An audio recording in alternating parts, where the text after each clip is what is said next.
Tuloy ang pag-ati ng GMA News sa mga nangungunang balita ngayong Huwebes. Binigyan din ni Pangulong Bongbong Marcos na hindi taga-gobyerno ang nasa likod ng gulo sa Senado kagabi. Sabi ng Pangulo, dalawang klase ang mga uniformadong personnel sa Senado. Mga pulis ay inatasang magbantay roon at Marine Detachment at tungkulin din tiyakin ang seguridad ng Senado. Mga taga-Senate Sergeant at Arms naman ang mga nakasibilyan. Ayon daw sa pag-usap ng Pangulo kay NBI Director Melvin Matibag, wala silang tauhan na nakapasok sa Senado dahil wala naman daw utos sa kanila. Sabi rin ng Pangulo, wala siyang utos kanino man para arestuin si Senator Bato de la Rosa kagabi. Patuloy na inimbestigahan kung sino nagsimula ng gulo sa Senado. Wala pong instruction kahit na kanino na hulihin si Senator Bato. At ang nangyari, ang NBI, sinabihan ko nung lumabas yung resolution ng Supreme Court, mga alas 4 yung ay sinabi ko, umalis na kayo dyan. Nag-comply naman sila. Nakausap ko na si Senate President Alan Cayetano at nag-agree kami. We agree that the thing to do now is to tell our people all to calm down and we will get to the bottom of this.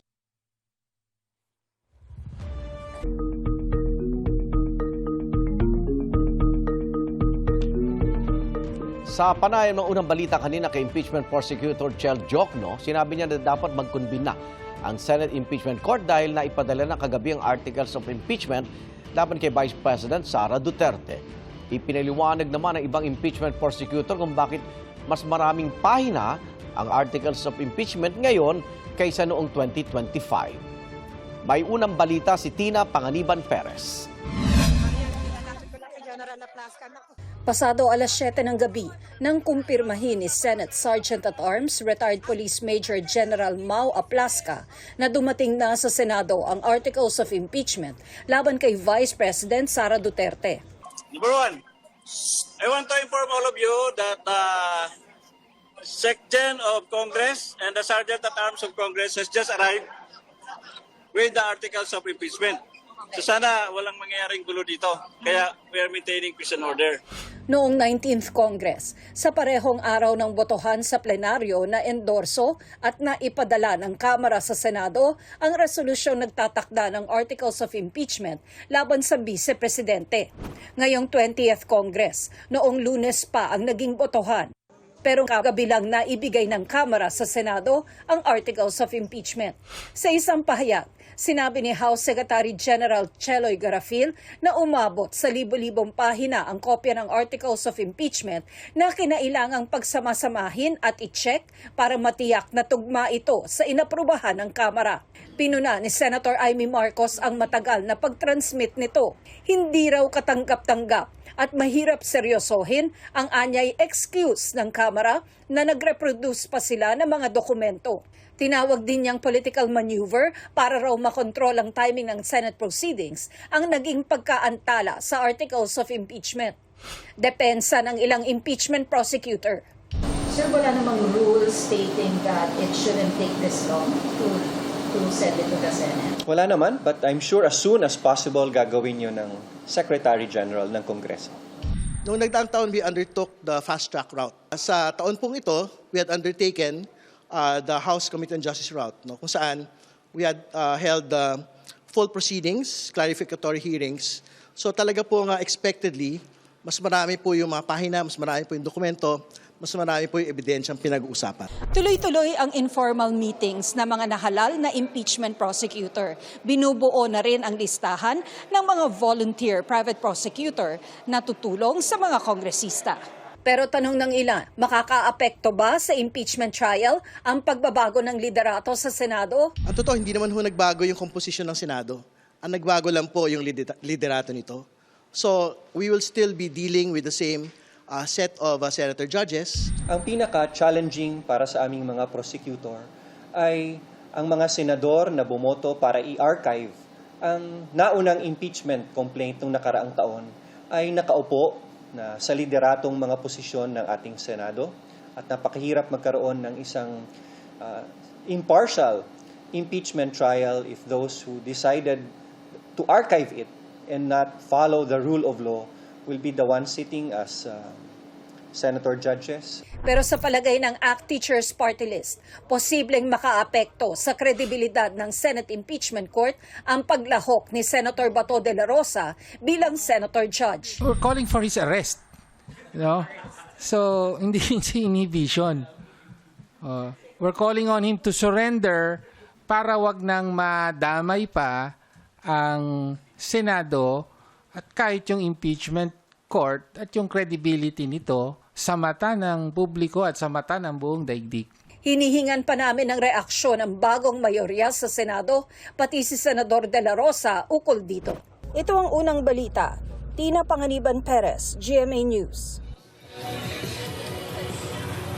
Mga kapuso, tiniyak po ng isa sa mga abogado ni Senador Ronald Bato de la Rosa na si Attorney Israelito Torion na nananatili sa Senado o dito sa loob ng Senate Building ang senador. May unang balita live si Bam Alegre. Bam? Maris, good morning. Magdamag na nakasara ang Senado habang nananatili rito ang pulisya. Ayon sa abogado ni Senador Ronald Bato de la Rosa, ay narito pa rin sa gusali ang senador. Nakababa ang roll-up gate ng main Senate building sa buong Magdamag. May mga nakatokang pulis sa harapan nito.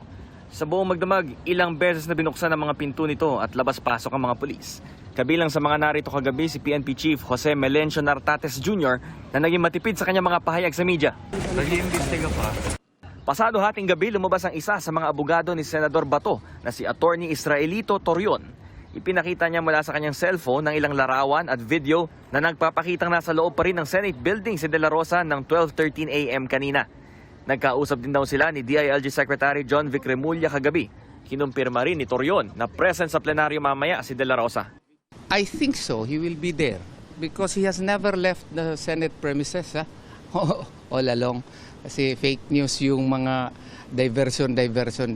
Ayon naman sa isa pa niyang abogado, pinaghahandaan nila ang mga legal remedy sa kaso ni De La Rosa. I think it is an ongoing public discussion, and right now it is our duty as lawyers to argue for our client, and also according to our belief na wala naman talagang rules of surrender pa. And I'm sure they're invoking Section 17 of RA 9851. Ang unang-una pong paragraph dyan ay ang binibigay ng jurisdiction po sa Pilipinas pagdating po sa mga krimen na yan. So yun po dapat ang fokusan natin.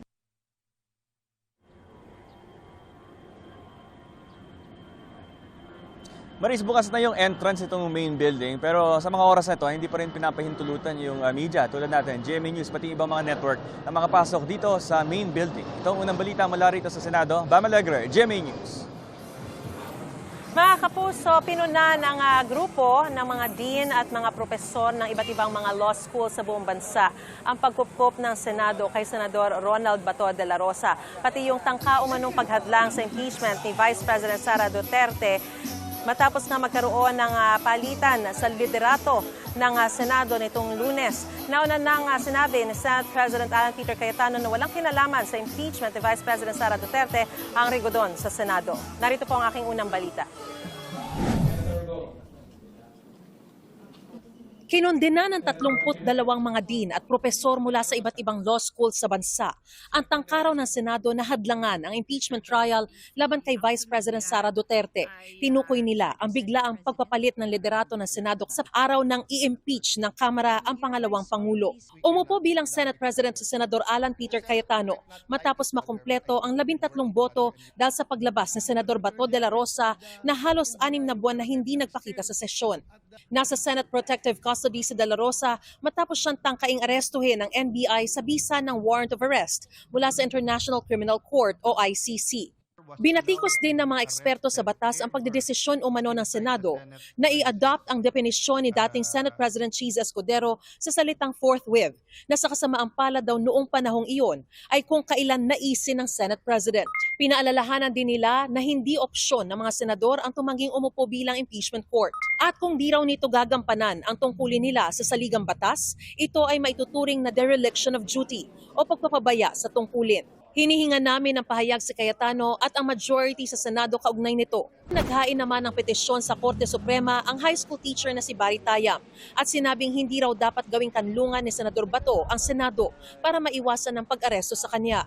Sa isang pahayag na nawagan naman, ang Catholic Bishops' Conference of the Philippines o CBCP sa Senado na agad magtipon bilang impeachment court para sa paglilitis kay Vice President Sara Duterte. Binigyan diin ng mga obispo na ang pagpapatagal sa paglilitis ay pagpapatagal din ng hustisya para sa mga Pilipino at kay Vice President Duterte. Ito ang unang balita. Mariz Umali, GMA News. Nagbabala naman si Vice President Sara Duterte sa umano'y planong charter change na posible raw maging daan para mapalawig ang termino ni Pangulong Bongbong Marcos. Sinabi ng bise, kasunod ng pahayag daw ni Pangulong Bongbong Marcos sa interview ng isang international news agency na kailangang pag-usapan ng charter change. Sabi ng bise, sa halip na pamumulitika, dapat daw na mas pagtuunan ng pansin ng gobyerno ang pagbangon ng ekonomiya.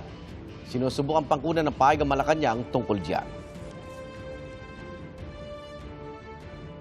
Una niyan, si dating Pangulong Rodrigo Duterte, sunod yan si Senator Bato at kung sino pa man yung ibang mga sinali sa complaint ko dyan sa ICC. Ang sunod niyan ay charter change dahil hindi na naman na madidinayan ni BBM kasi doon sa bago niyang interview, sinabi na niya doon na kailangan pag-usapan ng charter change. Pag pinag-usapan natin ang charter change, ibig sabihin yan, hindi na yan bababa sa pwesto si BBM.